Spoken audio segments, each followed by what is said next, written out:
हाँ, तो चलिए हम लोग शुरू करते हैं एक्सरसाइज 1 से, एनालिसिस, ट्रांसफॉर्मेशन एंड सिंथेसिस। तो देखिए इसमें कह रहा है कि in the following sentence separate the subject and the predicate. Subject और प्रेडिकेट को आप छांटिए। तो देखिए मैंने कहा था कि मैं एक अलग कॉन्सेप्ट लेके चलूंगा। इसमें चाहे तो देखिए सब्जेक्ट क्या है, ये है। प्रेडिकेट क्या है आपका, सेव्ड रूम है। मतलब वर्ब के पहले जो कुछ आएगा वो क्या होगा, आपका सब्जेक्ट होगा। लेकिन कभी कभी क्या होता है, सब्जेक्ट वर्ब के बाद रखा जाता है। इन्वर्जन जब रूल फॉलो किया जाता है, कंप्लीट इन्वर्जन रूल, तो वहां होता है। जैसे जैसे क्वेश्चन आता जाएगा मैं बताता जाऊंगा। लेकिन मैंने कहा था कि मैं लेके चलूंगा, लेकिन थोड़ा सा रेन मार्टिन का जो कॉन्सेप्ट है उससे थोड़ा और डेप्थ में लेके चलूंगा। तो देखिए अब यहाँ सब्जेक्ट है। अब यहाँ मेन सब्जेक्ट क्या है आपका, कैकलिंग है।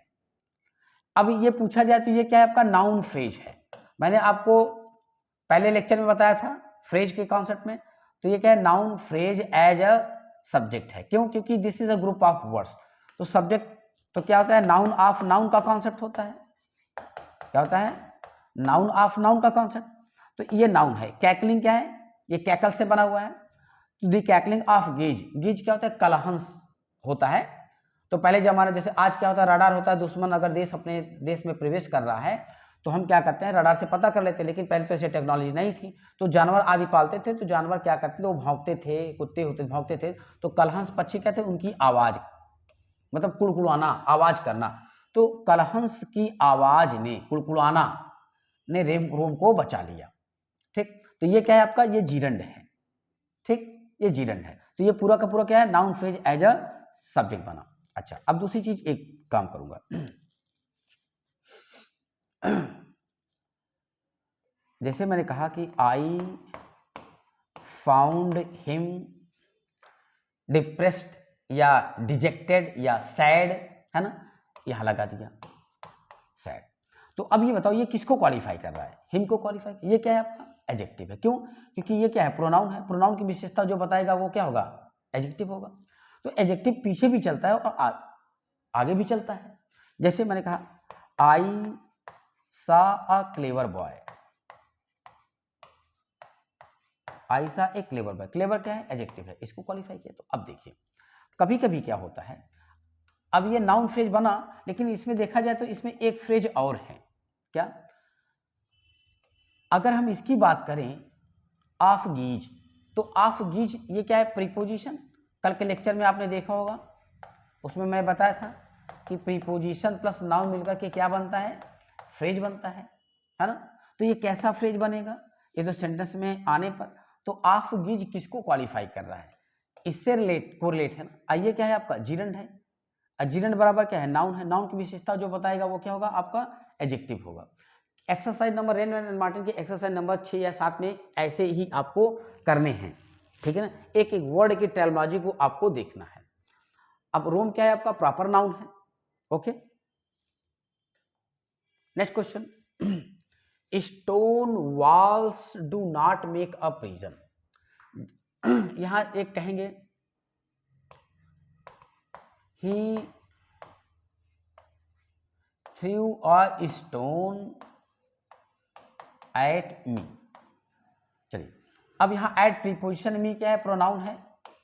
तो ये कैसा फ्रेज बनेगा, ये आपका एडवर्ब ऑफ प्लेस बनेगा। उसने पत्थर फेंका, कहां फेंका, मुझ पर फेंका। तो ये एडवर्ब ऑफ प्लेस है। ये क्या है आपका, यहाँ का स्टोन नाउन है। उसने फेंका, क्या फेंका, यहाँ व्हाट से क्वेश्चन करेंगे, ये क्या बनेगा, नाउन बनेगा। लेकिन स्टोन यहाँ नाउन बना, लेकिन यहाँ स्टोन क्या बना, ये वाल्स को क्वालिफाई कर रहा है। तो यहाँ ये क्या है आपका, एडजेक्टिव है। पत्थर की दीवारें do not make a prison, jail का निर्माण नहीं करती है। प्रिजन माने क्या होता है, जेल, मतलब किसी जेल का निर्माण नहीं करती हैं। उसके लिए क्या होना चाहिए, एक इंसान का होना जरूरी है। अकेले पत्थर की दीवार ही खड़ी कर दी जाए तो वो नहीं होता है कि जेल बन गया, नहीं, उसमें एक इंसान का होना जरूरी होता है। तो ये तो खैर किसी कविता की लाइन है, उसका मतलब ये है, भाव है कि किसी व्यक्ति को क्या होता है, सशरीर बांधा जा सकता है, उसके विचार को, उसकी आत्मा को, उसकी सोच को नहीं कैद किया जा सकता है। ये तो उसकी लाइन है, ठीक है ना। लेकिन जो सेंटेंस का मतलब है, सेंटेंस का मतलब शाब्दिक अर्थ है, मैं उसको बता रहा हूँ। लेकिन इसका जो किसी पोएम में आप है उसको पढ़ेंगे तो यहाँ देखेंगे आप। नेक्स्ट क्वेश्चन देखिए, ऑल मैटर, तो अब यहां देखेंगे तो ऑल क्या है आपका एडजेक्टिव है, मैटर से क्या है आपका, ये आपका सब्जेक्ट हुआ, ठीक। अच्छा, इसके पहले देखते हैं, तो इसमें सब्जेक्ट क्या हुआ आपका, स्टोन वॉल्स आपका क्या हो गया, सब्जेक्ट हो गया। Do not make a prison, ये क्या हुआ होगा आपका, प्रेडिकेट हो गया।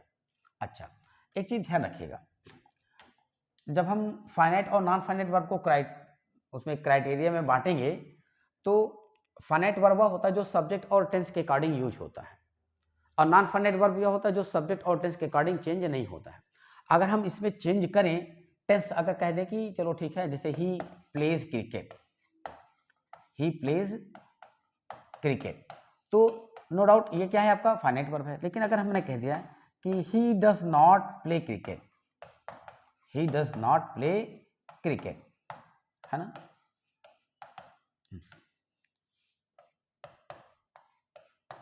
ही डज नॉट प्ले क्रिकेट, वह क्रिकेट नहीं खेलता है। तो अब इसमें क्या है कि फाइनाइट वर्ब क्या है, तो जैसे जैसे मैं तो एक इंसान हूं, किसी का बेटा हूं, किसी का पति हूं, कोई पति बुलाएगा, कोई पापा बुलाएगा, कोई भाई बुलाएगा, कोई टीचर बुलाएगा, है ना, रहूंगा तो मैं एक ही। लेकिन देखिए अब यहां इसे कहा जाए तो ये क्या है, प्राइमरी एक्सिलरी वर्ब है। क्या है, प्राइमरी एक्सिलरी वर्ब है। अब इसको फाइनाइट और नॉन फाइनाइट वर्ब में अगर डिवाइड करेंगे तो फाइनाइट वर्ब ये होगा और नॉन फाइनाइट वर्ब ये होगा। क्यों, क्योंकि सब्जेक्ट और टेंस के अकॉर्डिंग कौन चेंज हो रहा है। अगर मैं यहां दे लिख दूं तो किस में चेंज होगा, इसमें चेंज होगा कि इसमें चेंज होगा। यहां क्या करना पड़ेगा, हमको डू करना पड़ेगा। क्या करना पड़ेगा, डू। या मैं टेंस चेंज करना चाहूं पास्ट में, तो इसमें चेंज करूंगा कि इसमें चेंज करूंगा, तो इसमें चेंज करूंगा, तो यहां क्या कर दूंगा, यहां डिड कर दूंगा। अगर यहां फ्यूचर करना है तो यहां क्या करूंगा, ही विल, तो ये फाइनाइट वर्ब होगा। ये क्या है आपका नॉन फाइनाइट वर्ब है। जब आप नॉन फाइनाइट वर्ब पढ़ेंगे तो विल को क्या पढ़ते हैं कि मॉडल वर्ब के बाद बेयर इन्फिनिटिव का प्रयोग होता है, तो ये तो बेयर इन्फिनिटिव है। तो ध्यान रखिएगा जो सब्जेक्ट और टेंस के अकॉर्डिंग चेंज होता है वो क्या होता है आपका फाइनाइट वर्ब होता है। चले आगे, तो stone walls do not make a prison, ये क्या हुआ आपका सब्जेक्ट हुआ। अब इसको भी तोड़ेंगे तो ये क्या है एडजेक्टिव है, ये क्या है आपका नाउन है, क्योंकि वॉल्स क्या है प्लूरल नाउन है जिसके अकॉर्डिंग क्या चला है, यहाँ डू चला है। इसमें भी आप देखिए आल क्या है एडजेक्टिव है, मैटर क्या है नाउन है, ठीक है। सभी पदार्थ क्या होते हैं, अविनाशी होते हैं, जिनका जो नष्ट होने वाले होते हैं। No man can serve two masters, कोई भी आदमी दो मालिक की सेवा नहीं कर सकता है। तो देखिए मैं इसलिए डेप्थ में चल रहा हूं कि थोड़ा एक्स्ट्रा बताते चल रहा हूं ताकि हर एक जो पार्ट्स ऑफ स्पीच होता है ना उसको आप पहचाने चलिए। तो अगर हम यहाँ सब्जेक्ट की बात करेंगे तो ये सब्जेक्ट हो गया, ये सारे के सारे प्रेडिकेट, ठीक। अब यहाँ नो क्या है एडजेक्टिव है। अब जैसे मैंने कह दिया कि no comma I will not help you, I will not help you, नहीं मैं तुम्हारी मदद नहीं करूंगा। अब यहाँ नो क्या है एडवर्ब है, क्यों, क्योंकि पूरी सेंटेंस को क्वालिफाई जो करता है वो क्या होता है एडवर्ब होता है, ठीक। तो हर एक कॉन्सेप्ट में लेके चलूंगा तो ये क्या है आपका प्रेडिकेट है, ये क्या है आपका सब्जेक्ट है, ओके। अब इसमें तो कोई ये क्या है, ये आपका मॉडल वर्ब है, ये क्या है आपका बेयर इन्फिनिटिव।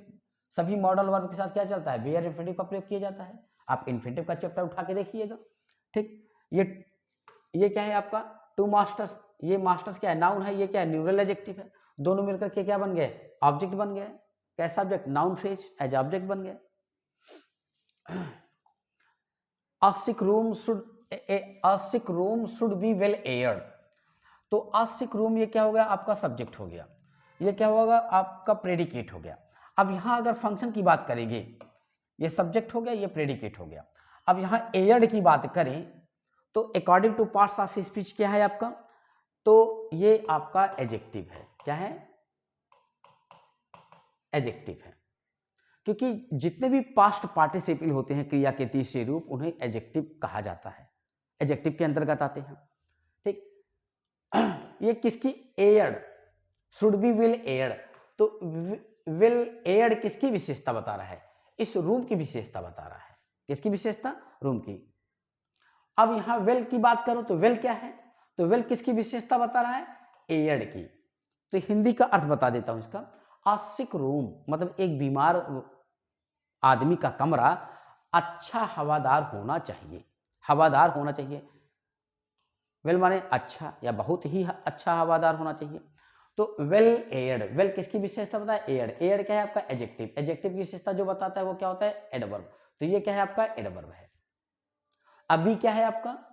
बी आपका ये बेयर इन्फिनिटिव। क्यों? क्योंकि मैंने आपको बताया कि जितने भी मॉडल वर्ब होते हैं, मॉडल एक्सिलरी वर्ब, जिनकी संख्या कितनी होती है? 10 होती है। Can, could, may, might, will, shall, ठीक है ना, उसी क्रम में ये भी आता है। मॉडल वर्ब जब पढ़ते हैं हम लोग तो axillary verb is divided in 3 parts. The first one is modal auxiliary verb, primary auxiliary verb and the third one marginal auxiliary verb. तो मॉडल auxiliary verb की संख्या कितनी होती है? 10 होती है। सिर्फ एक को छोड़ करके क्या होता है? 8 को छोड़ करके सभी के साथ बेयर इन्फिनिटिव का प्रयोग किया जाता है। 8 क्या लेता है? Full infinitive. उसके साथ टू का प्रयोग किया जाता है। जो वर्ब आता है वो टू लेता है, ठीक है ना। तो ये ध्यान रखिएगा। तो ये क्या है आपका? ये क्या है आपका? मॉडल एक्सिलरी वर्ब है, ठीक। तो ऐसे एक एक वर्ड की टर्मिनोलॉजी तोड़ के चल पढ़ते रहेंगे। आई shot an arrow in the air. I subject हो गया, ये प्रेडिकेट हो गया। अब यहां देखिए, मैं चाहूं तो आगे चलूं, लेकिन क्या है कि उसने मारा, क्या मारा? एक तीर मारा। ये क्या है आपका? ऑब्जेक्ट है। एरो क्या है? नाउन है। नाउन के साथ एन लगा हुआ है, एन एरो। अब इन क्या है? प्रीपोजिशन है। दी आर्टिकल है। एयर क्या है? नाउन है। अब हमने आपको बताया था कि प्रीपोजिशन प्लस नाउन मिल करके क्या बनता है? फ्रेज बनता है। तो अब ये कैसा फ्रेज बनेगा? तो ये एडवर्ब ऑफ प्लेस है। कैसे? मैंने तीर मारा। अब ऐसा कौन सा WH क्वेश्चन वर्ड इसके साथ लगाइए कि आपको आंसर के रूप में क्या मिल जाए? In the air. तो आप व्हाट लगाएंगे या वेयर लगाएंगे, व्हेन लगाएंगे, हाउ लगाएंगे, क्या लगाएंगे? तो आप मैंने तीर मारा, तो आपका सटीक आंसर मिलना चाहिए किससे? वेयर। मैंने तीर मारा, कहाँ मारा? हवा में मारा। तो ये क्या है आपका? एडवर्ब ऑफ प्लेस है। वेयर से क्या मिलता है? एडवर्ब ऑफ प्लेस मिलता है। नेक्स्ट क्वेश्चन देखिए। A barking sound the shepherd hears. आप इसको ऐसे भी कह सकते हैं, जो संशोधित किताब बुक आई है उसमें ऐसे लिखा गया है, the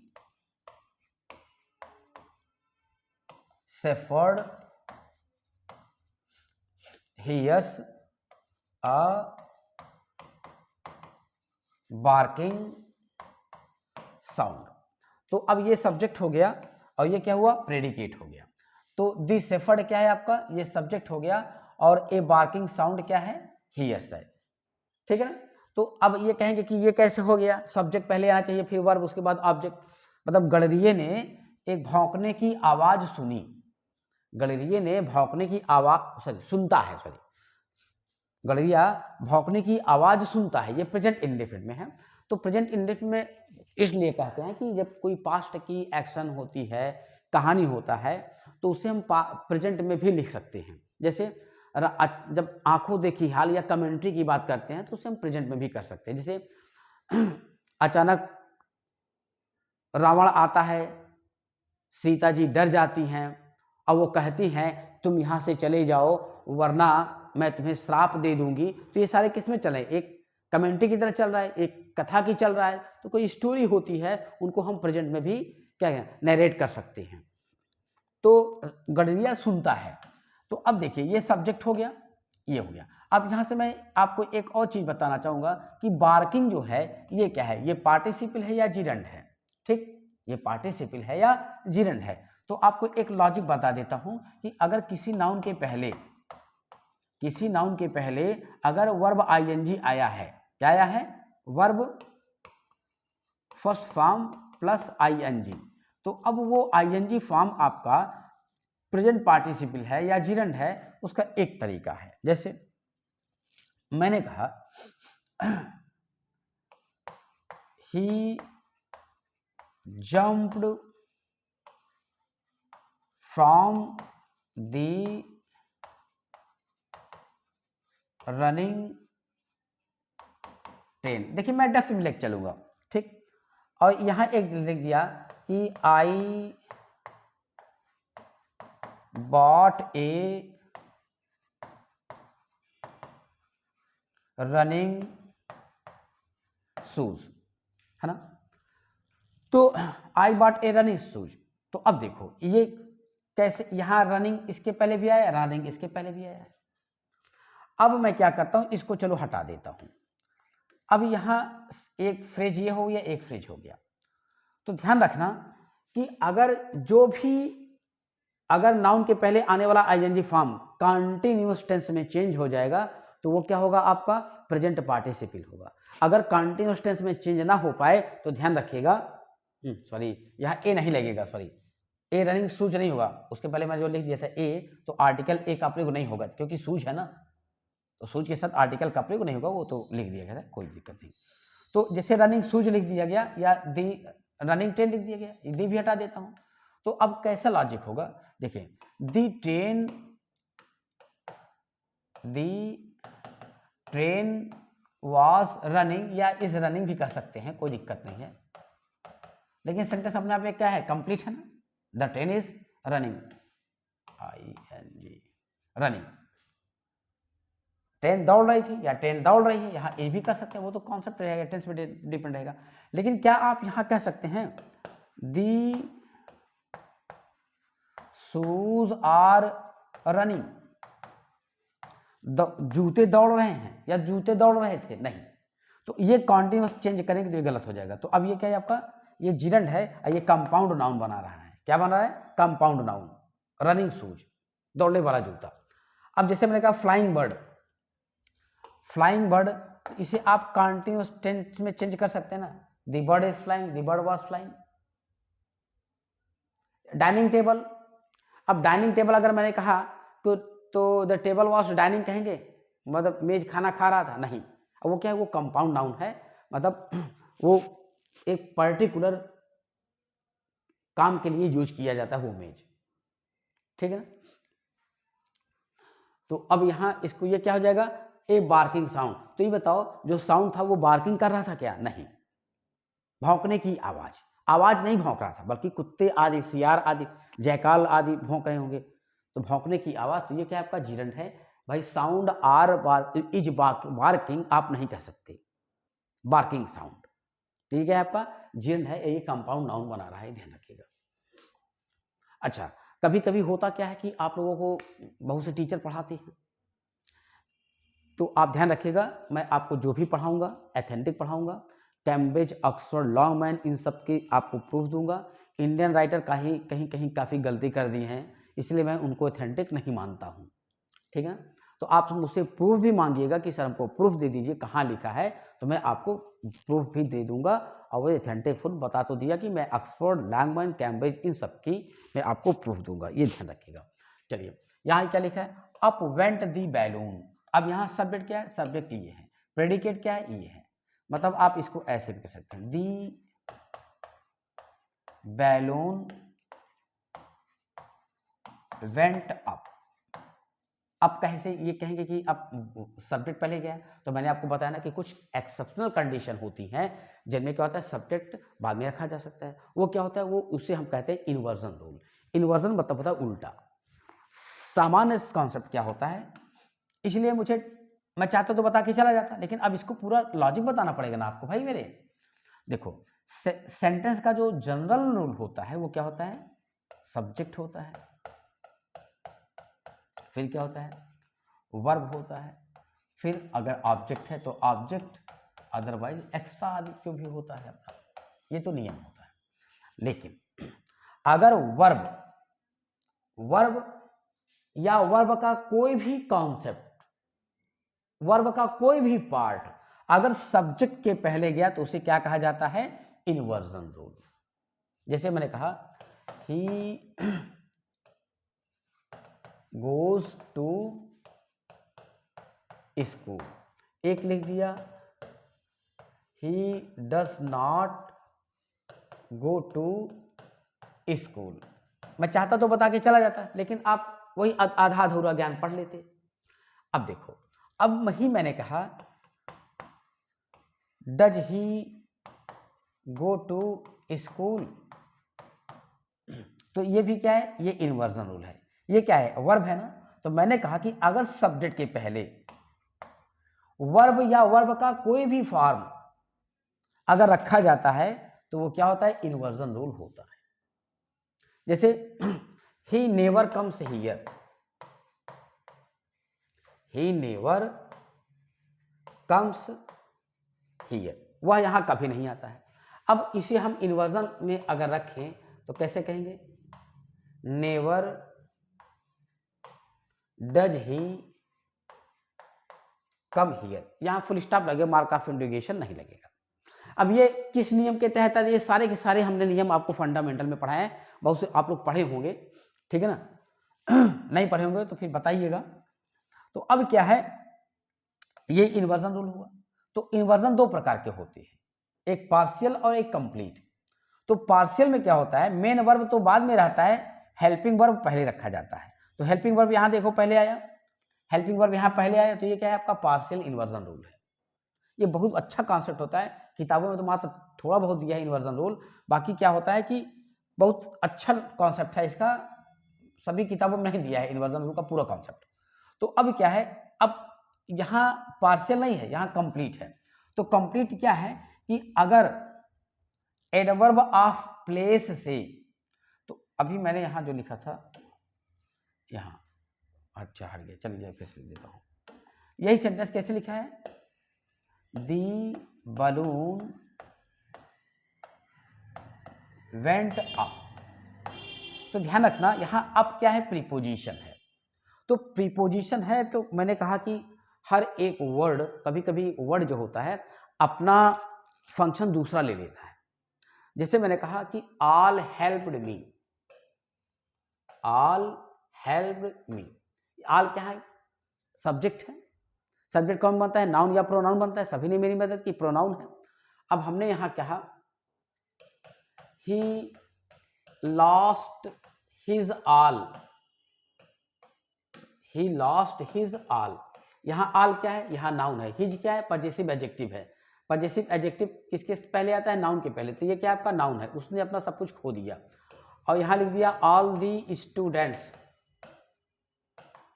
all the students helped me, helped me, सभी छात्रों ने मेरी मदद की। ऑल यहाँ क्या है, एडजेक्टिव है। तो अब the same word different type of parts of speech, ये टॉपिक होता है, समझे ना। तो ये आएगा रेन मार्टिन के पूरा का पूरा कॉन्सेप्ट मैं पढ़ाऊंगा। मैं दावा करता हूं आपको कि पूरे फंक्शनल को पढ़ाऊंगा, इसलिए मैं टाइम लेता हूं, मैं 8-8, 9-9 महीने लेता हूं। तो पर मंथ मेरा, मैं आपसे बताया था कि 1000 रुपये लेता हूं, तो इसलिए मैंने आपको फीस आधी कर दी है, कितना, 45 रुपया। तो अब देखिए तो अब क्या है कि ये क्या है, प्रीपोजिशन है, ओके। जैसे ही क्लाइंब्ड अप द ट्री, वह पेड़ के ऊपर चढ़ा। तो अब यहाँ प्रीपोजिशन है, ओके। लेकिन अब क्या है, यहाँ ट्री हटा दूं, ही क्लाइंब्ड अप, वह ऊपर चढ़ा, तो ये भले प्रीपोजिशन है लेकिन ये एडवर्ब ऑफ प्लेस है। तो गुब्बारा ऊपर चला गया, तो ऊपर गया, कहाँ गया भाई, जब इसे क्वेश्चन करेंगे किसका, वेयर का, वेयर का, तो वह कहाँ गया, वो गुब्बारा कहाँ गया, तो आप क्या कहें, ऊपर। ऊपर क्या है, एडवर्ब ऑफ प्लेस, वेयर से मिल रहा है ना। तो ये क्या है, प्रीपोजिशन है, लेकिन इसका फंक्शन क्या है आपका, एडवर्ब ऑफ प्लेस है। तो अगर वाक्य की शुरुआत एडवर्ब ऑफ प्लेस से होती है तो कंप्लीट इन्वर्जन रूल फॉलो होता है, मतलब सब्जेक्ट के पहले वर्ब को रख दिया जाता है, ठीक। तो ये सब्जेक्ट है, ये प्रेडिकेट है, ये कंप्लीट इन्वर्जन रूल है। आप टेट में देखे होंगे कि कौन सा था, up to the hills lives a hermit, ऐसा क्वेश्चन था, टेट में आया हुआ था, आप लोग उसको देखेंगे। इसी रेन मार्टिन में भी है, ठीक है ना, आएगा वो। तो ये कॉन्सेप्ट है आपका। जैसे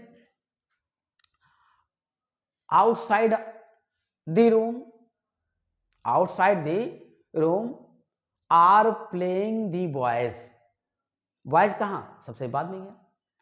अब हेल्पिंग वर्ब और मेन वर्ब क्या हो रहा है, सब्जेक्ट के पहले आ रहा है। तो मैंने कहा कि अगर वाक्य की शुरुआत एडवर्ब ऑफ प्लेस से होगी तो कंप्लीट इन्वर्जन रूल लागू होता है, मतलब सब्जेक्ट के पहले अगर एक वर्ब है तो वो रख दिया जाएगा, हेल्पिंग वर्ब और मेन वर्ब है तो दोनों को सब्जेक्ट के पहले रख दिया जाएगा, ठीक। नेक्स्ट क्वेश्चन देखिए क्या है, the naked everyday he clad, ठीक। तो अब क्या है, ये सब्जेक्ट, सॉरी सब्जेक्ट क्या है आपका, ये सब्जेक्ट हो गया ही, क्लैड माने कपड़े पहनाना। दी नेकेड, नेकेड क्या है आपका प्लूरल नाउन है। कैसे प्लूरल नाउन है? जैसे जैसे आई हेल्प्ड दी पुअर, है ना, आई हेल्प्ड दी पुअर, मैं गरीब लोगों की मदद किया, मैंने गरीब लोगों की मदद किया। तो जो एडजेक्टिव होता है उसके साथ अगर आर्टिकल दी का प्रयोग कर दिया जाता है तो क्या होता है, वो प्लूरल नंबर नाउन हो जाता है, तब इनके साथ पीपल लगाने की जरूरत नहीं होती है। तो जैसे पुअर हुआ, रिच हुआ, ब्लाइंड हुआ, ठीक ना, डीफ हुआ, मतलब वो एडजेक्टिव जो ह्यूमन बीइंग पर लागू होती है।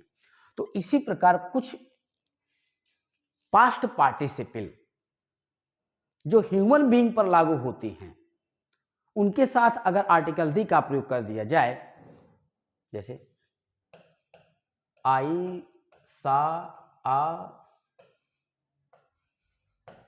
ब्लाइंड मैन, या हाँ यहां हेल्प कर देता हूं, आई हेल्प्ड अ ब्लाइंड मैन, यहां क्या लिखा, ए ब्लाइंड मैन। मैन क्या है, नाउन है, ये एडजेक्टिव है। यहां मैंने मैन को हटा करके यहां क्या कर दिया, दी लगा दिया, तो ये क्या बन गया, प्लूरल नंबर नाउन बन गया। तो अब देखिए, आई हेल्प्ड अ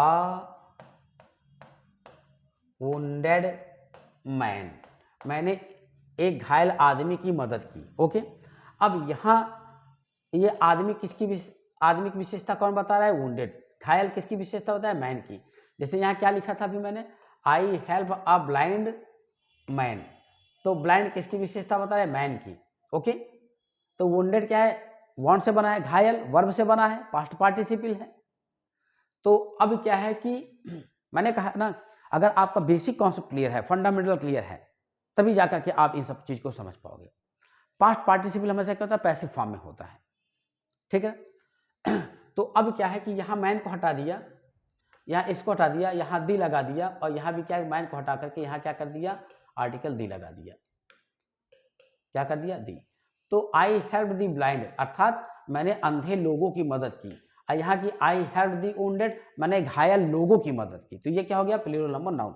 तो उसी प्रकार ये क्या है, नेकेड, ठीक। दी नेकेड माने नंगे लोगों को प्रत्येक दिन, ही क्लैड वो कपड़े पहनाया करता था। तो ये सब्जेक्ट है, ये क्या आपका प्रेडिकेट हुआ। इम्फेसाइज करने के लिए क्या क्या, the naked every day he clad. बाकी ये सेंटेंस ऐसे है, he clad the naked every day, ठीक। Into the street the piper, बांसुरी वादक स्लेप्ट, सो गया। सब्जेक्ट क्या है आपका, दी पाइपर है। स्लेप्ट और इन द स्ट्रीट क्या है आपका, ये आपका प्रेडिकेट हुआ, ठीक है ना।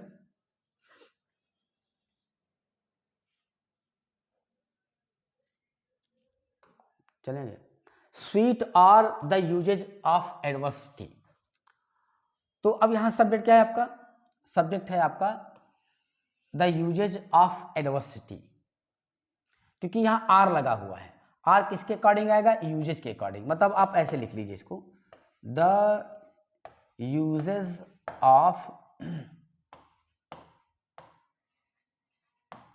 साफ साफ लिखो नहीं तो आप इसका लिखा हुआ है एडवर्सिटी, ठीक।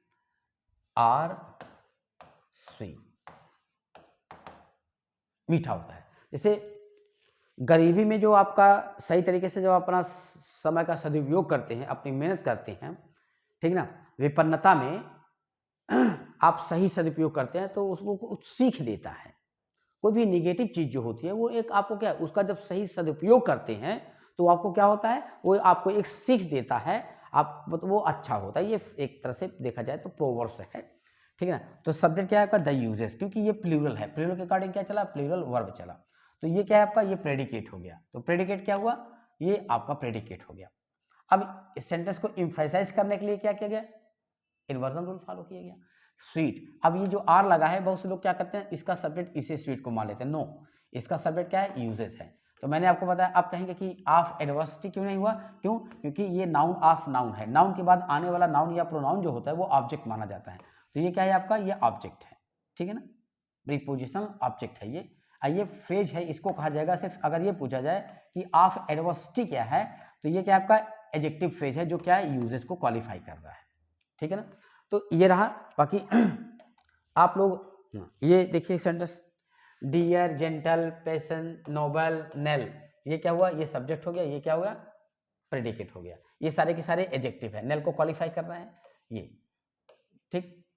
अब एक नाउन को 1 2 3 4 एडजेक्टिव है, तो कई ये 6-7 एडजेक्टिव आते हैं, इससे कोई फर्क नहीं पड़ता है, ठीक है ना।